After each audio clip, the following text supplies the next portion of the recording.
Hello students, how are you. आज हम लोग स्टूडेंट्स एक नया चैप्टर स्टार्ट करने जा रहे हैं अपने क्लास 12th का chapter 3, that is a current electricity. इसके पहले मैंने आपको इलेक्ट्रिक चार्ज और इलेक्ट्रिक फील्ड्स का कंप्लीट आपको नोट्स प्रोवाइड किया थ्रू माय वीडियो। साथ साथ मैंने चैप्टर 2 को कंप्लीटली आपके सामने अपने वीडियो के थ्रू डिस्कस किया and electric potential and capacitance और उसके डिफरेंट न्यूमेरिकल्स टेक्निक को भी मैंने आपको सिखाया। आज मैं आपके साथ अपने थर्ड चैप्टर को स्टार्ट करने जा रहा हूं स्टूडेंट्स, और ये थर्ड चैप्टर है हमारा करंट इलेक्ट्रिसिटी। अगर आपने मेरे प्रीवियस 2 चैप्टर्स के वीडियोस ना देखे हो तो मेरे चैनल फिजिक्स क्लिनिक पर जा करके अपने प्रीवियस लेक्चर्स को जरूर देखें, साथ साथ मेरे चैनल्स को सब्सक्राइब, लाइक और शेयर भी करें। चलिए स्टूडेंट्स, आज आपके साथ स्टार्ट करता हूं एक इंटरेस्टिंग टॉपिक, इलेक्ट्रिक करंट और करंट इलेक्ट्रिसिटी। करंट को डिफाइन कैसे करते हैं, करंट इलेक्ट्रिसिटी होता क्या है। करंट इलेक्ट्रिसिटी अगर हम कहेंगे तो हम इजली कहेंगे if charge is in motion that constitute the current. अगर चार्ज मूव करेगा तो हमेशा करंट फ्लो करेगा।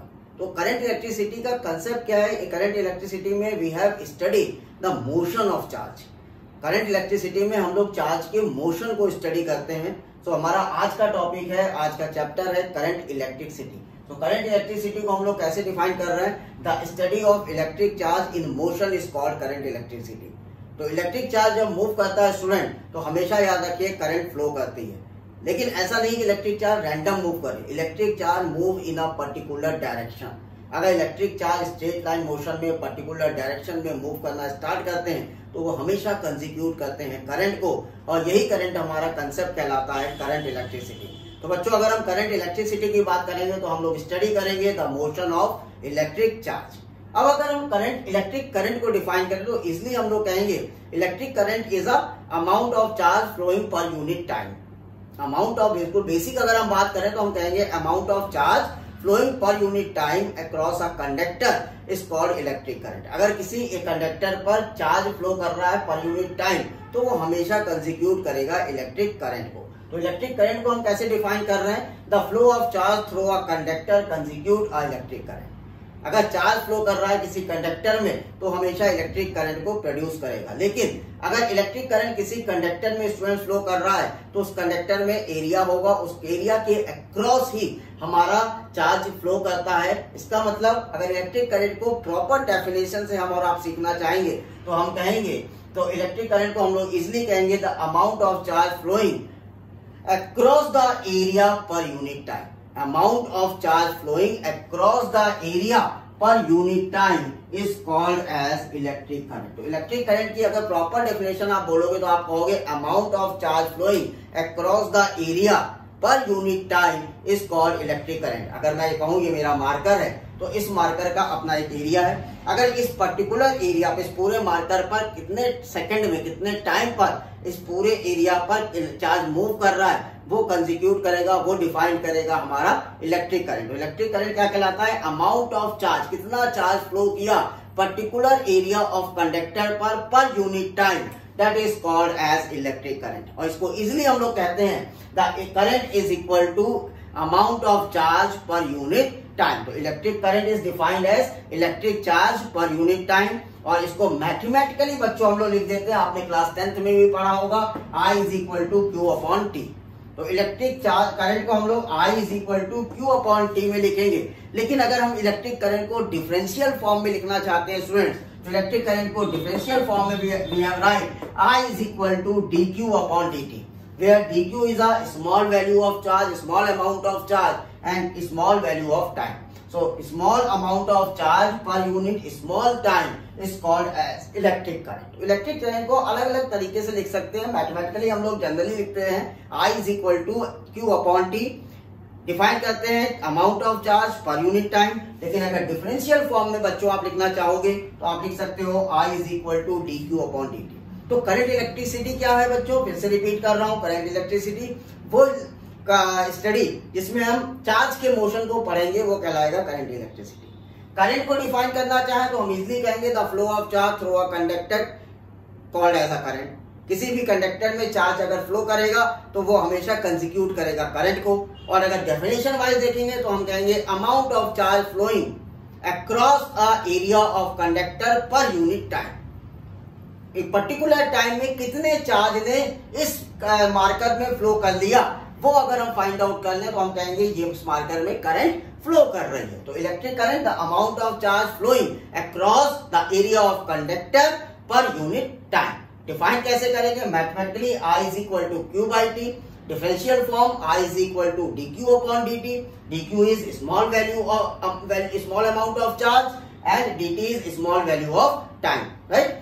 And current is equal to electric charge upon time. तो I is equal to dQ upon dt को एक तरह से आप इंस्टेंटेनियस वैल्यू ऑफ करंट भी कह सकते हो। इंस्टेंटेनियस वैल्यू ऑफ करंट अगर हमें फाइंड आउट करनी है तो students I is equal to dQ upon dt को हम लोग अप्लाई करते हैं। चलिए आगे बढ़ते हैं, बात करते हैं unit of electric current. Now students, unit of electric current, अभी हम लोगों ने इलेक्ट्रिक करंट को डिफाइन किया और उसके फॉर्मूले को सीखा। अगर हम इलेक्ट्रिक करंट की यूनिट की बात करेंगे स्टूडेंट्स, तो इलेक्ट्रिक करंट की यूनिट हम लोग लेते हैं ampere. The SI unit for the electric current always in ampere.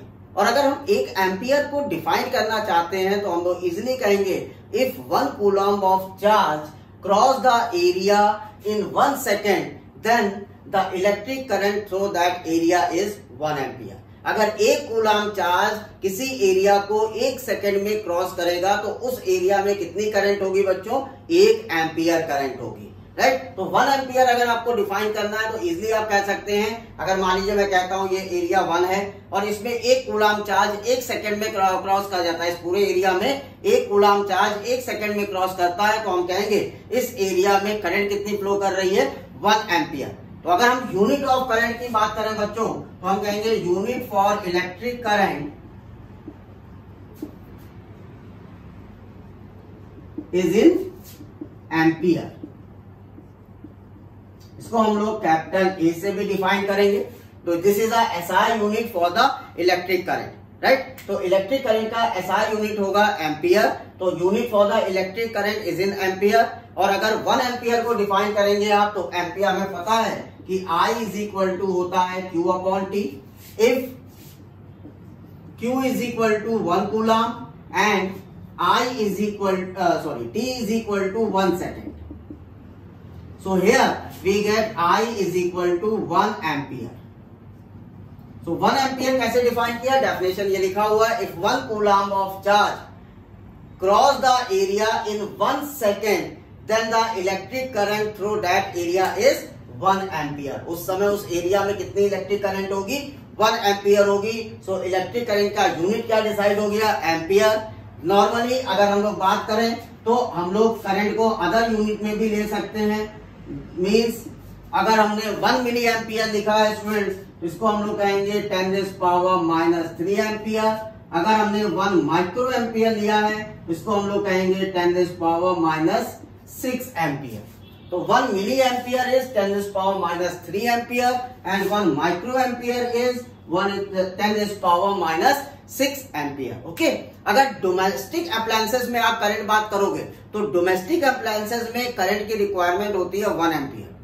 और जो लाइटनिंग है उसमें करंट होती है लगभग 10⁴ एम्पियर।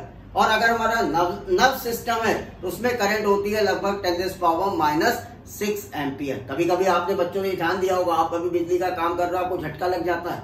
क्यों लगता है? क्योंकि हमारे शरीर में, हमारे बॉडी में भी करंट है, राइट? तो हमारे बॉडी में भी करंट है, इसीलिए हम लोग को करंट लगता है। और बॉडी में कितनी करंट है? नर्व सिस्टम में करंट होती है 10⁻⁻6 एम्पियर। तो डोमेस्टिक अगर मैं बात करूंगा, डोमेस्टिक करंट रिक्वायरमेंट होती है 1 एम्पियर।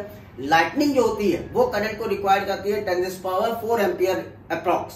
और हमारा नर्व सिस्टम में करंट होता है 10⁻⁻6 एम्पियर, राइट? तो जनरली ये बात ध्यान रखिए। तो यहाँ पे हमने सीखा कि करंट का यूनिट होगा SI यूनिट एम्पियर।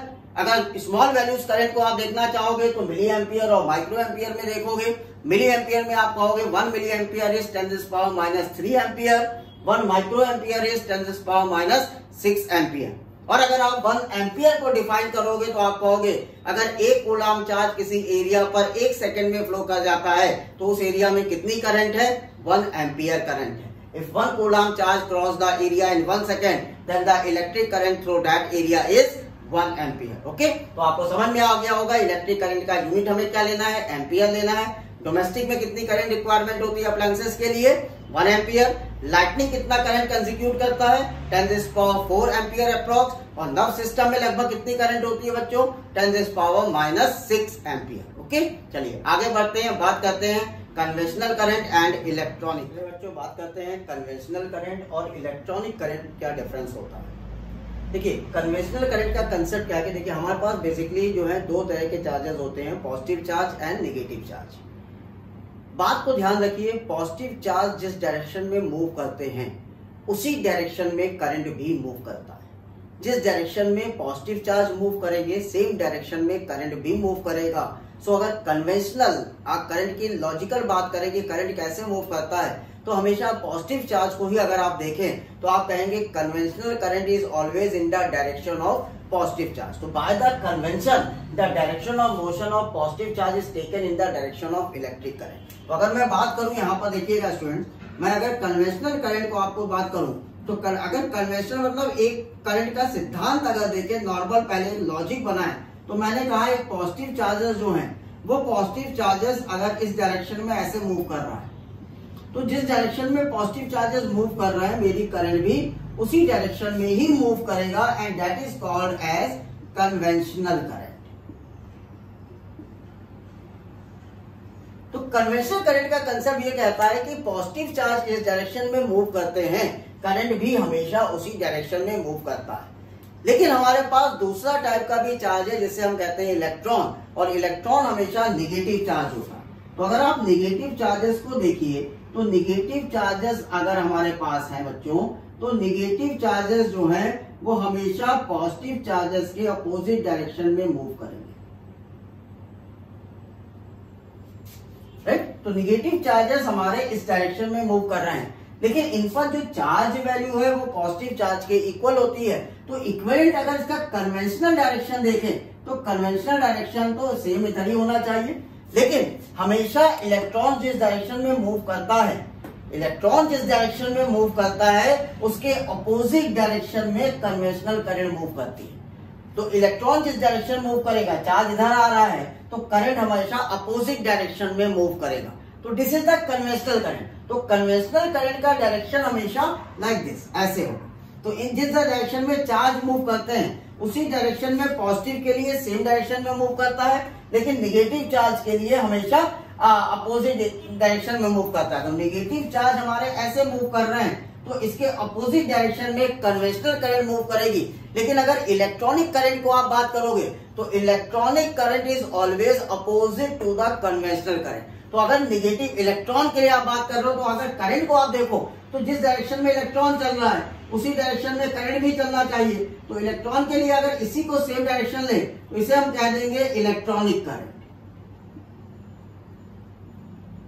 तो इलेक्ट्रॉन जिस डायरेक्शन में है, क्योंकि अगर जिस डायरेक्शन में चार्ज मूव करेगा उसी डायरेक्शन में करंट जानी चाहिए, तो इलेक्ट्रॉन अगर ऐसे चल रहा है तो इलेक्ट्रॉनिक करंट अगर वर्ड बोलोगे आप तो सेम डायरेक्शन। लेकिन कन्वेंशनली करंट का डायरेक्शन अगर आप लेना चाहते हो तो पॉजिटिव चार्ज के लिए हमेशा याद रखिए जिस डायरेक्शन में पॉजिटिव चार्ज चलेगा उसी डायरेक्शन में कन्वेंशनल करंट फ्लो करेगी, और जिस डायरेक्शन में नेगेटिव चार्ज मूव करेगा उसके अपोजिट डायरेक्शन में हमेशा कन्वेंशनल करंट मूव करेगी। लेकिन इलेक्ट्रॉन अपने करंट को किधर लेना चाह रहा है, इलेक्ट्रॉन तो ऐसे मूव कर रहा है, तो इलेक्ट्रॉन सोच रहा होगा कि मैं तो भाई ऐसे जा रहा हूं तो मेरी करंट ऐसे चल रही है, तो इलेक्ट्रॉनिक करंट का डायरेक्शन तो इधर साइड ले रहे हैं, just opposite to the direction of conventional current. तो स्टूडेंट मोटी सी बात याद रखिए, for the positive charge the flow of current is in the direction, for the negative charge the flow of conventional current is always opposite to the flow of charge. Okay, तो ये हमारा basic सा difference है electronic current and conventional current. चलिए आगे बढ़ते हैं, बात करते हैं electromotive force. Now students a very important topic, electromotive force. क्या होता है इलेक्ट्रोमोटिव फोर्स? अगर डेफिनेशन वाइज बात करें तो हम लोग कहेंगे amount of work done to moving a positive charge from lower terminal to higher terminal of a battery is called as electromotive force. क्या कह रहा हूं?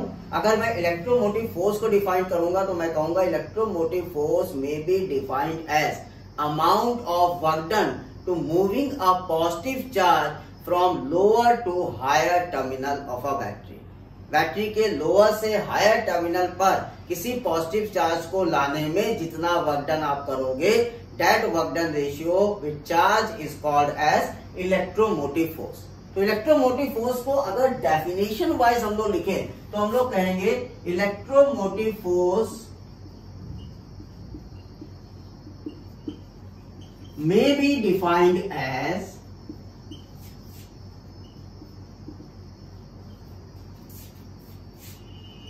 amount of work done to moving a positive charge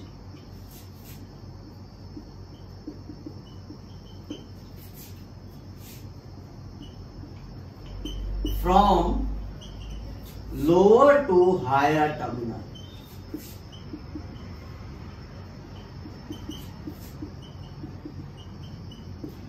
right.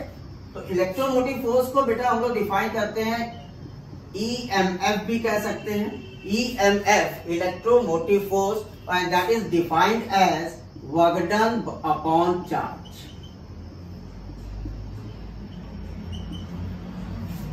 Mathematically इसको हम लोग express करते हैं capital E से, and capital E is W upon Q। So electromotive force और EMF is defined as W upon Q। तो definition मैंने अभी आपको सिखाया कि अगर वो वर्क डन जो पॉजिटिव चार्ज को लोअर से हायर पोटेंशियल लाने में किया जाएगा, वो वर्क डन कहलाएगा EMF इलेक्ट्रोमोटिव फोर्स। अब इसका कंसेप्ट क्या है वो देखिएगा, कंसेप्ट क्या है उसको सीखते हैं। अभी तो हमने डेफिनेशन की बात किया कि इलेक्ट्रोमोटिव फोर्स होता क्या है, तो ये electromotive force W upon Q जो आया उसका कंसेप्ट क्या है। तो हमें ये पता है बच्चों की बैटरी वो डिवाइस है जो कि पोटेंशियल डिफरेंस को मेंटेन करता है, ठीक है, बिटवीन टू टर्मिनल्स। तो दो टर्मिनल्स के बीच में अगर मैं मान लेता हूं ये मेरे पास एक बैटरी है, तो इस बैटरी के दो टर्मिनल्स हैं A एंड B, तो ये दोनों टर्मिनल्स के बीच में अगर चार्ज होगा इन टर्मिनल्स पर तो ये हमेशा पोटेंशियल डिफरेंस को मेंटेन करेगा। So we all know that battery is a device which maintain a potential difference between the two terminals, right.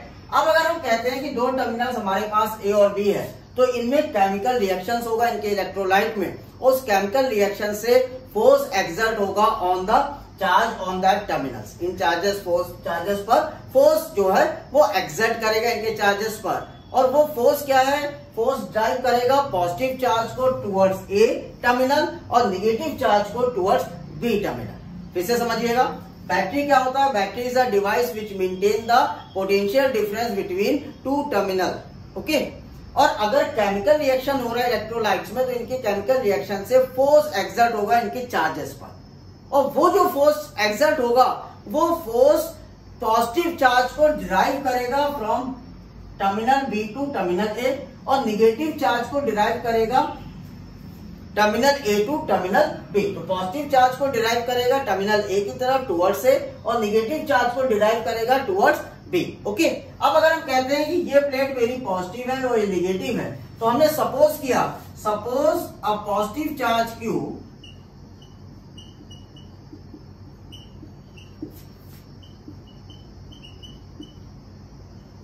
On A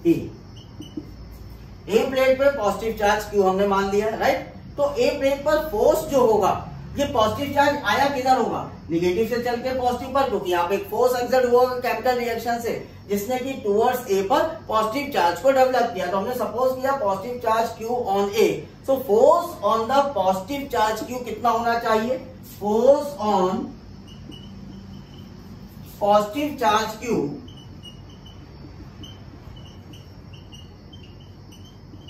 is, हम लोगों ने मान लिया Fn, right. So force on positive charge Q हमने Fn माना, तो उस force का डायरेक्शन किधर होगा, लाइक दिस Fn, क्योंकि ये पॉजिटिव चार्ज इधर हुआ है। तो अभी मैंने आपको सिखाया केमिकल रिएक्शन में फोर्स होगा और वो फोर्स डिराइव करेगा पॉजिटिव चार्ज को टुवर्ड्स से, तो वो फोर्स यहाँ पे आ गया।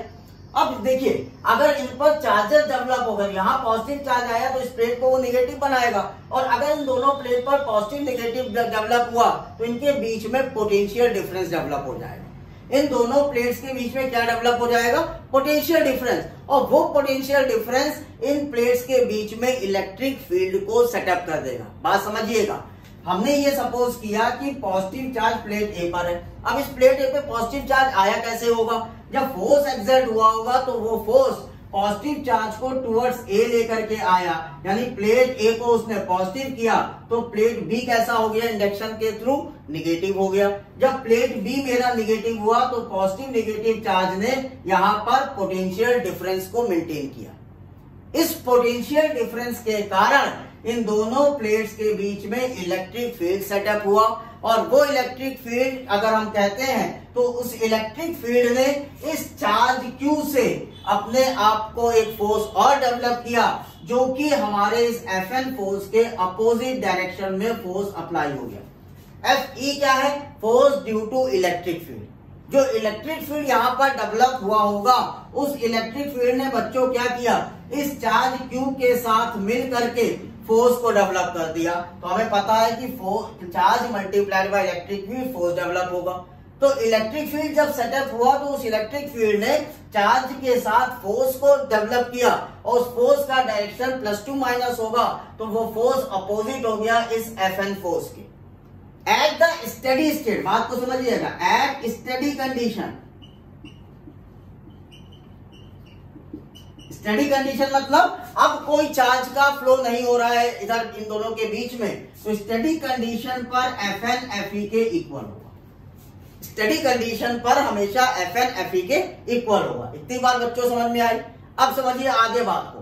अब अगर हम कहते हैं कि इन दोनों प्लेट्स के बीच का सेपरेशन d है, और एक पॉजिटिव चार्ज Q मैं -B प्लेट से A प्लेट की तरफ ला रहा हूं, राइट? एक positive charge Q B plate से A प्लेट की तरफ ला रहा हूं, तो मुझे B प्लेट से A प्लेट की तरफ अगर कोई पॉजिटिव चार्ज लाना है तो इस इलेक्ट्रिक फील्ड फोर्स के अगेंस्ट मैं चार्ज को लेके आ रहा हूं, तो मुझे वर्क डन करना होगा। इस इलेक्ट्रिक फील्ड फोर्स, जो इलेक्ट्रिक फील्ड ने फोर्स अप्लाई कर दिया है, उसके अगेंस्ट अगर मैं चार्ज लेके आ रहा हूं तो मुझे वर्क डन करना होगा, और उस वर्क डन का क्या वैल्यू होगा उसको देखते हैं। नाउ अब मैं क्या कह रहा हूं?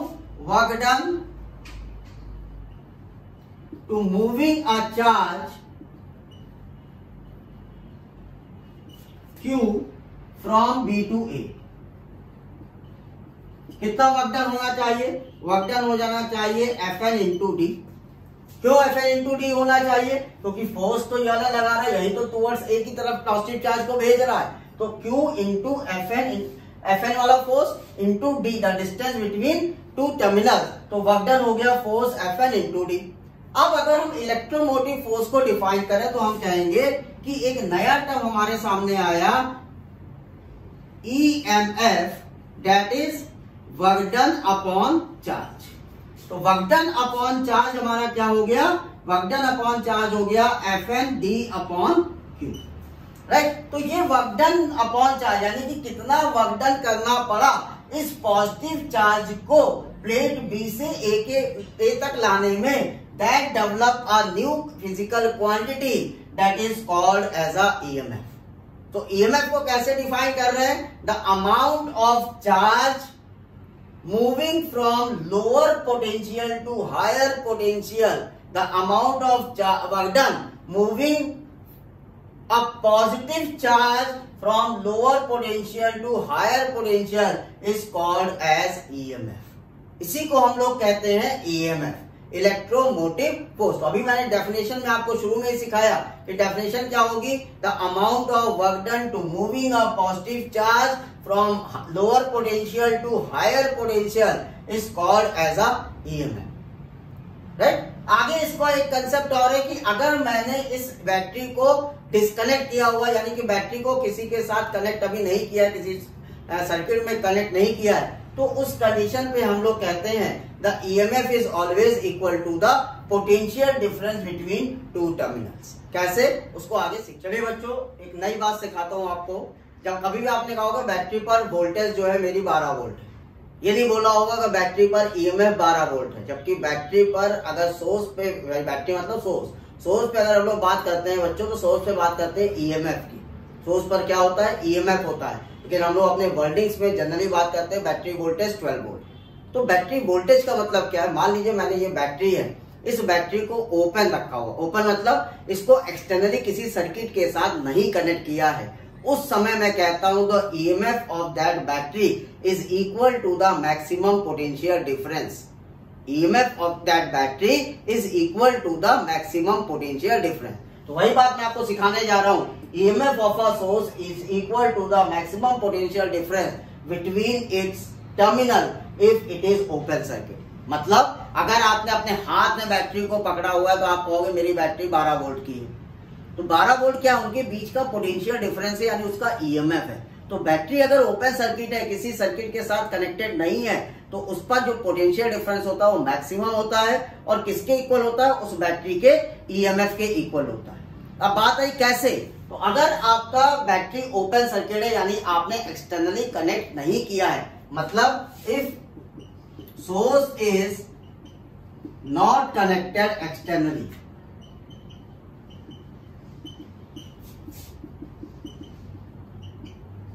उस समय क्या होगा, अभी मैंने आपको डायग्राम में बैटरी में दिखाया था, यहां मैं फिर से दिखा दे रहा हूं कि अगर ये बैटरी है प्लस माइनस, तो एक फोर्स इस पर लग रहा था Fn और दूसरा फोर्स लग रहा था Fe।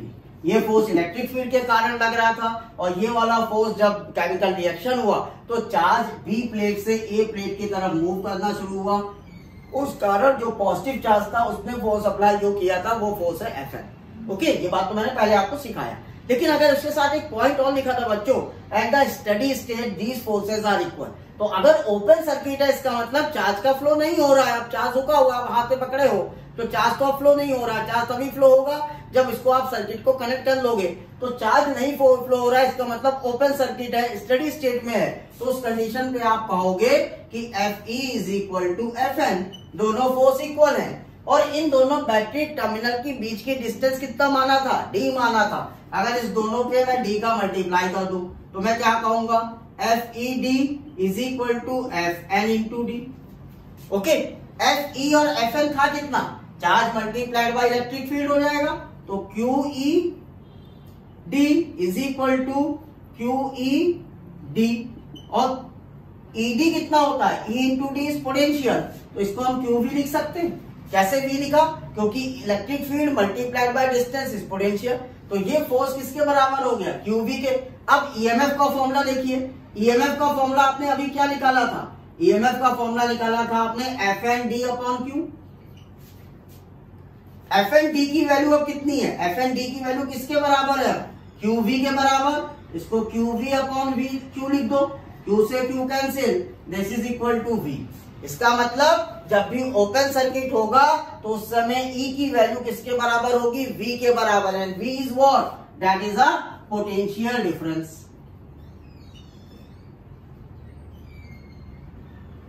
तो इसीलिए हम लोग कहते हैं कि the EMF of a source is equal to the maximum potential difference when it is open circuit. अगर अपने हाथ में आप बैटरी पकड़े हो तो इस बैटरी के अंदर जो केमिकल रिएक्शन से पोटेंशियल जो ईएमएफ सोर्स डेवलप हुआ होगा, इलेक्ट्रोमोटिव फोर्स जो डेवलप हुआ होगा, वो हमेशा पोटेंशियल डिफरेंस के बराबर होता है। अब ईएमएफ अगर पोटेंशियल डिफरेंस के बराबर हो गया बच्चों, तो ईएमएफ की यूनिट क्या हो गई, the unit for the electromotive force is also in volt. Unit for the electromotive force is also in volt. तो ईएमएफ का यूनिट भी आप किसमें लेके चलोगे, वोल्ट में लेके चलोगे। So SI unit for electromotive force is volt. Okay, अब आपको ईएमएफ इलेक्ट्रोमोटिव फोर्स का कंसेप्ट इजिली क्लियर हो गया होगा। तो इलेक्ट्रोमोटिव फोर्स को डिफाइन कैसे करते हैं, amount of work done to moving a positive charge from lower potential to higher potential is called EMF.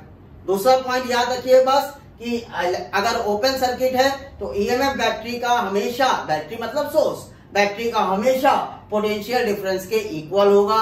और तीसरी बात याद रखिए, the unit for the EMF is also in volt. Okay, now students, is electric current is scalar quantity. क्या electric current scalar quantity है? हमारा answer है yes, electric current is a scalar quantity. अब आप कहोगे सर इलेक्ट्रिक करंट स्केलर कैसे हो सकता है, इसके पास तो मैग्नीट्यूड भी है और डायरेक्शन भी है। तो अगर किसी भी आपने सिखाया था किसी भी क्वांटिटी में मैग्नीट्यूड और डायरेक्शन दोनों होगा तो वो स्केलर नहीं वेक्टर होगा। और यहाँ पे आप कह रहे हो कि करंट जो है स्केलर है, वेक्टर नहीं है। जबकि करंट के पास मैग्नीट्यूड भी है और करंट के पास अपना डायरेक्शन भी है। तो यहां पर लॉजिक को समझिएगा। पहली बात ध्यान रखिए, electric current is a scalar quantity. क्यों? क्योंकि इलेक्ट्रिक करंट के पास मैग्नीट्यूड और डायरेक्शन तो है, but the electric current vector addition law को फॉलो नहीं करता है। अगर एक से ज्यादा करंट फ्लो कर रही है, उनके पास डायरेक्शन है, तो वो ऑर्डिनरी एडिशन अलजेब्रा को यूज करेंगे, वेक्टर एडिशन लॉ को यूज नहीं करेंगे। इसीलिए हम कहते हैं कि electric current is a scalar quantity, not a vector quantity. क्या कंसेप्ट मैंने कहा? मान लीजिए मैं कहता हूं ये पॉइंट है जहां पर ढेर सारी करंट आ रही है, ऐसे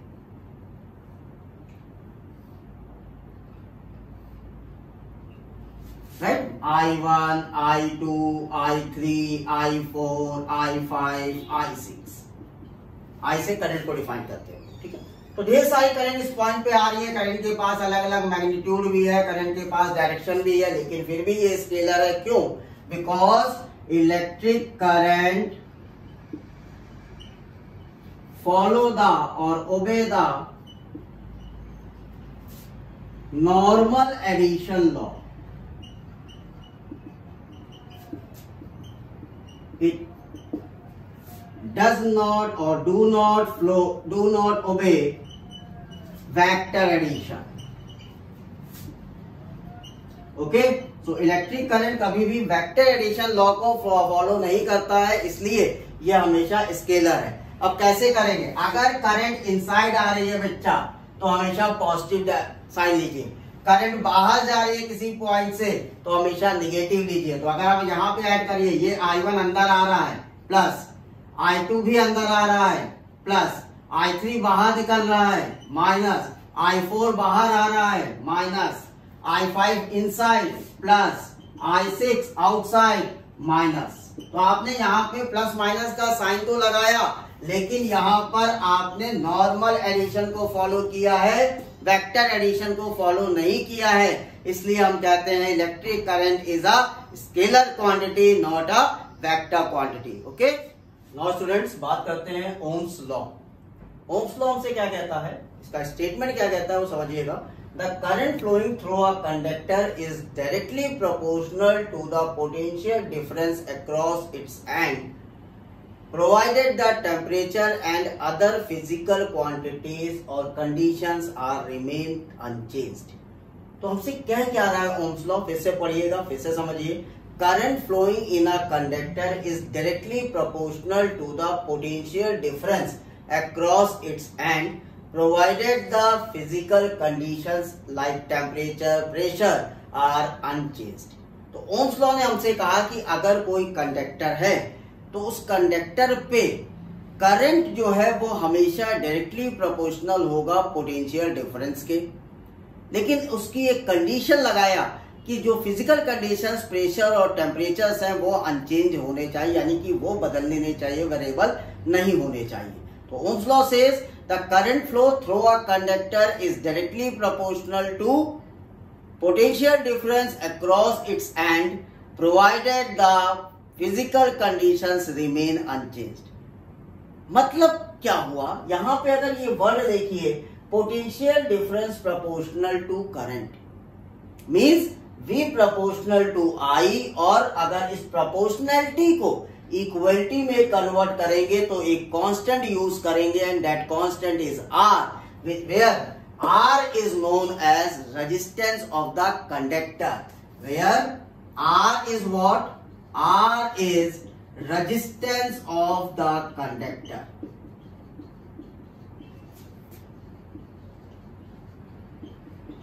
जो कंडक्टर है उसका रेजिस्टेंस कहलाएगा R। रेजिस्टेंस को भी आगे बात करेंगे, पहले ओम्स लॉ को समझिए।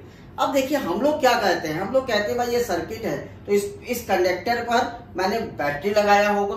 बैटरी से जब बैटरी लगाया हमने, तो पोटेंशियल तो इस पे होना चाहिए।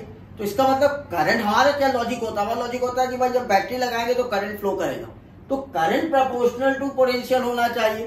कि बैटरी लगाई तो करंट फ्लो किया, नहीं, हम कंडक्टर पे बात करने जा रहे हैं। जब इस कंडक्टर से करंट फ्लो करेगा तो इस पर पोटेंशियल डेवलप हो जाएगा। हम उस बैटरी की बात नहीं कर रहे हैं, वो तो ईएमएफ है।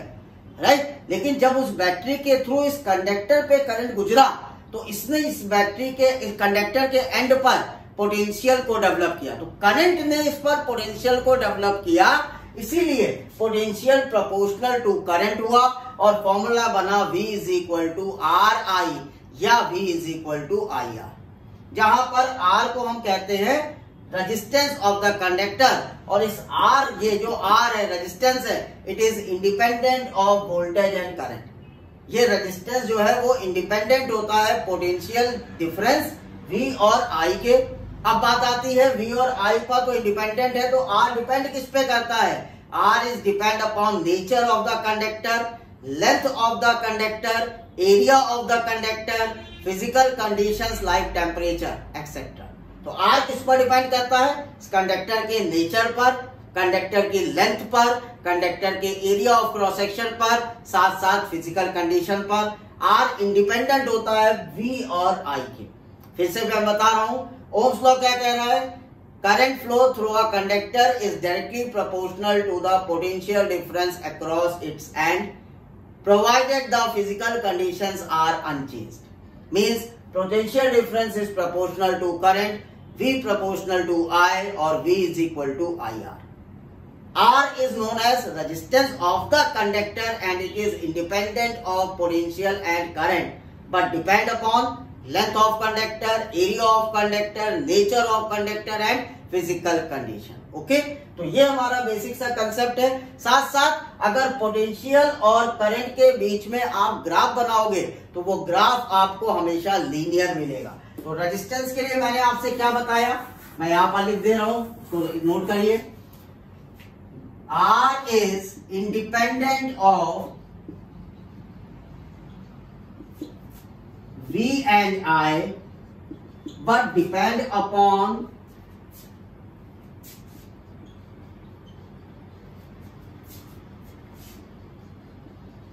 nature of conductor,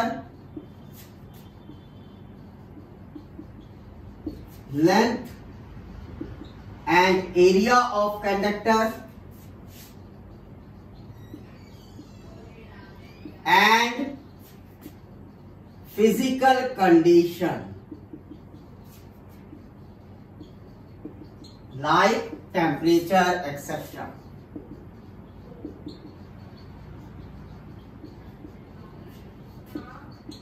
ओके तो बात यहां पर हुई कि रेजिस्टेंस V और I से इंडिपेंडेंट होता है, साथ साथ I डिपेंड किस पर होता है?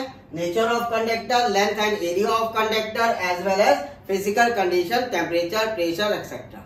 ओके अब बात करें, अगर V और I का ग्राफ देखें तो V और I का ग्राफ कैसा बनेगा वो देखिएगा। The graph between V and I, तो अगर आप V और I के बीच में यानी पोटेंशियल और करंट के बीच में आप ग्राफ बनाओगे तो पोटेंशियल और करंट के बीच का ग्राफ हमेशा स्ट्रेट लाइन ग्राफ बनेगा and that graph is called as a linear graph. और ये ग्राफ अगर लीनियर है तो हमेशा याद रखिए कि ये प्रॉपर कंडक्टर के लिए ही ग्राफ लीनियर होगा। अगर नॉन कंडक्टिंग मटेरियल है तो कभी भी ग्राफ आपको लीनियर नहीं मिलेगा। इसका मतलब अगर कोई कंडक्टर ओम्स लॉ को फॉलो कर रहा होगा, ओम्स लॉ को फॉलो करने का मतलब जितनी अमाउंट में करंट फ्लो करेगी उसी के प्रोपोर्शनल में पोटेंशियल भी उसके अक्रॉस डेवलप होगा, राइट। जितने अमाउंट में करंट फ्लो करेगी उसी के प्रोपोर्शन में वोल्टेज या पोटेंशियल भी उसके एंड पर डेवलप होगा। इसी अकॉर्डिंग ग्राफ हमारा लीनियर आता है। मतलब अगर यहाँ पे 1 वोल्ट है तो यहाँ करंट उसी के प्रोपोर्शनल में 2 आया, यहाँ 2 वोल्ट हुआ प्रोपोर्शनल में 4 आया, तो हर बार देखिए आपको सेम वैल्यू मिलता जा रहा है, तो हर बार आपका प्रोपोर्शन सेम होता जाएगा, यानी कांस्टेंट R की वैल्यू चेंज नहीं होगी। R तो कांस्टेंट है तो R चेंज नहीं होगा। अगर R देखें तो वो कांस्टेंट रहेगा। तो प्रोपोर्शन सेम जब होता है तभी हमारा ग्राफ लीनियर आएगा। तो यही हम लोग कहते हैं कि जो कंडक्टर ओम्स लॉ को फॉलो करता है उसी का ग्राफ हमें कैसा मिलता है?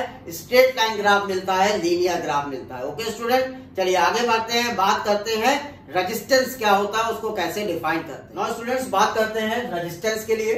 What is resistance? The resistance of a conductor is the property by virtue of which it opposes the flow of charge through it. Resistance conductor की वो प्रॉपर्टी है जो इस कंडक्टर में करंट को ही अपोज करता है। भैया करंट ने ही पोटेंशियल को डेवलप किया था, लेकिन जो प्रॉपर्टी इस कंडक्टर के अंदर है वो प्रॉपर्टी करंट को फ्लो ही नहीं करने देना चाहता है, यानी करंट के अपोज करता है। क्यों अपोज करता है? देखिए हम लोगों ने फॉर्मूला बनाया था V is equal to I R, तो यहां से R को क्या कहेंगे? V upon I. अब देखिए जितना ज्यादा करंट उतना कम रेजिस्टेंस, जितना कम करंट उतना ज्यादा रेजिस्टेंस, राइट। या आप इसको ऐसे लिखिए R is equal to V, I is equal to V by R. आप देखिए जितना ज्यादा रेजिस्टेंस होगा उतनी ही कम करंट होगी, यानी कि इस कंडक्टर की वो प्रॉपर्टी जो करंट को अपोज करेगा वो प्रॉपर्टी कहलाएगा resistance. The resistance of a conductor is the property by virtue of which it oppose the flow of charge. Flow of charge मतलब करंट थ्रू इट। तो उस कंडक्टर की वो प्रॉपर्टी है रेजिस्टेंस जो चार्ज को फ्लो करने से रोकता है। ओके, रेजिस्टेंस की यूनिट बच्चों हमेशा लेंगे ओम्स में। रेजिस्टेंस की यूनिट हमेशा किसमें रहेगा? ओम्स में। और ओम्स का सिंबल हम लोग कुछ इस तरह से बनाएंगे। This is the symbol for unit of resistance ohm. तो unit for the resistance is ohm. अब अगर 1 ओम को आप डिफाइन करें तो फिर से देखिए 1 ओम मतलब R को डिफाइन करना है तो R is equal to V upon I. अगर मैं 1 वोल्ट का पोटेंशियल अप्लाई करूं और उससे 1 एम्पियर की करंट फ्लो करे तो रेजिस्टेंस कितना होगा? 1 ओम होगा। अगर 1 वोल्ट पोटेंशियल है और 1 एम्पियर की करंट फ्लो कर रही है कंडक्टर में तो रेजिस्टेंस कितना डेवलप होगा? 1 ओम। तो 1 ओम को कैसे हम डिफाइन कर रहे हैं? The resistance is 1 ohm if the current of 1 ampere flow through it on applying a potential difference of 1 volt it on its end or across its end। तो अगर आपने इस कंडक्टर के एंड पर 1 वोल्ट अप्लाई किया है और इसमें 1 एम्पियर की करंट फ्लो कर रही है तो उस समय जो इस कंडक्टर पर रेजिस्टेंस होगा वो रेजिस्टेंस कितना कहलाएगा? 1 ओम कहलाएगा। ओके, और रेजिस्टेंस का सिंबल अगर आप सर्किट में दिखाना चाहते हो तो 2 तरीके से आप सिंबल दिखा सकते हो। This symbol is for a fixed resistance. Fix resistance मतलब जिसकी वैल्यू फिक्स है। 2 ओम कहा मैंने, वो फिक्स रहेगा हमेशा। लेकिन this symbol is for the variable resistance. Variable resistance मतलब रेजिस्टेंस की वैल्यू जो चेंज कर सको आप, तो उसके लिए आप सिंबल सर्किट में वेरिएबल रेजिस्टेंस का इस तरह से दिखाएंगे विद एरो, और फिक्स रेजिस्टेंस के लिए सिंबल सिंपली आप इस तरह से शो करेंगे। तो रेजिस्टेंस क्या है? द प्रॉपर्टी है कंडक्टर की जो करंट के फ्लो को रोकता है, रेजिस्टेंस कहलाता है। इसका यूनिट हमेशा ओम में होगा। और 1 ओम कब कहेंगे? अगर 1 वोल्ट की सप्लाई 1 एम्पियर का करंट फ्लो करा रही है तो रेजिस्टेंस होता है 1 ओम। ओके, रेजिस्टेंस हमारा कुछ फैक्टर्स पर डिपेंड करता है and these factor are length of the conductor, area of the conductor, nature of the conductor. तो अब बात करते हैं factor on which resistance is depend. Now students, factor affecting the resistance. कौन कौन से फैक्टर्स हैं जो रेजिस्टेंस को अफेक्ट करेंगे? पहला फैक्टर है लेंथ। तो लेंथ हमेशा जो है, रेजिस्टेंस जो है किसी भी मटेरियल कंडक्टर का, वो हमेशा लेंथ के प्रोपोर्शनल होता है।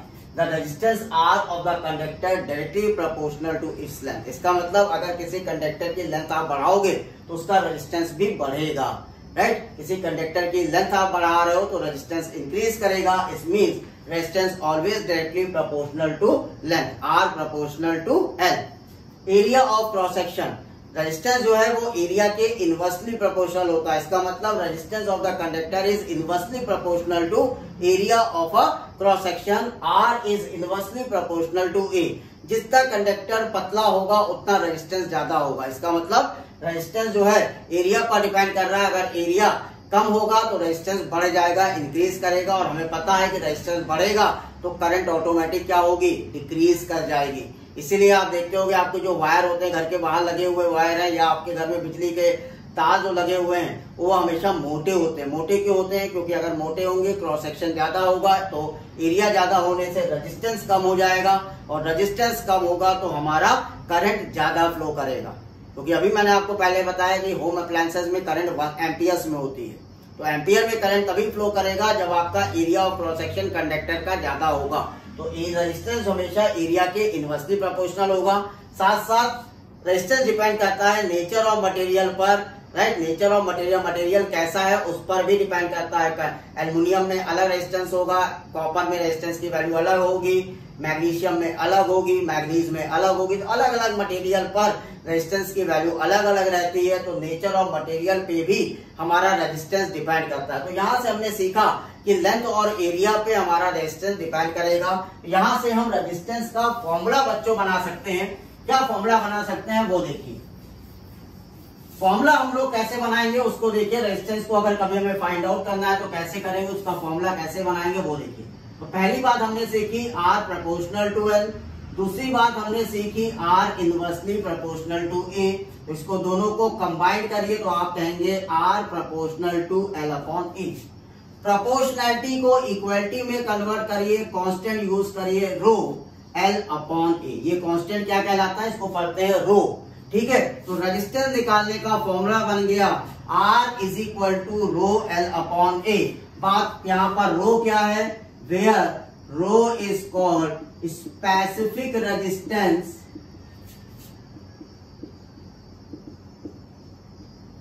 और क्या नाम दे सकते हैं, रजिस्टिविटी। तो रो को हम लोग कहते हैं स्पेसिफिक रेजिस्टेंस और रजिस्टिविटी, राइट। तो रेजिस्टेंस निकालने का फॉर्मूला आपके सामने आ गया। अगर आपको किसी कंडक्टर का लेंथ, एरिया गिवन हो, रेजिस्टिविटी पता हो तो आप रेजिस्टेंस की वैल्यू फाइंड आउट कर सकते हैं by using this formula R is equal to rho L upon A। Okay, तो आज के अपने इस वीडियो में मैंने ओम्स लॉ को डिस्कस किया, EMF को डिस्कस किया, इलेक्ट्रिक करंट क्या होते हैं, करंट स्केलर है कि वेक्टर है, ये सारी चीजें आज मैंने आपके साथ डिस्कस करी। अगर आपको मेरा वीडियो पसंद आया हो तो लाइक और शेयर जरूर करें, साथ साथ मेरे इस चैनल को सब्सक्राइब भी करें। ओके, तो मेरा पूरा कंसेप्ट आपको क्लियर हुआ होगा। आप इजिली, अगर प्रीवियस वीडियोस आपने नहीं देखे हैं तो प्रीवियस वीडियोस भी देखिए, मेरे चैनल पर जाइए, फिजिक्स क्लिनिक सब्सक्राइब करिए, लाइक करिए और शेयर भी करिए। Thank you so much, have a nice day.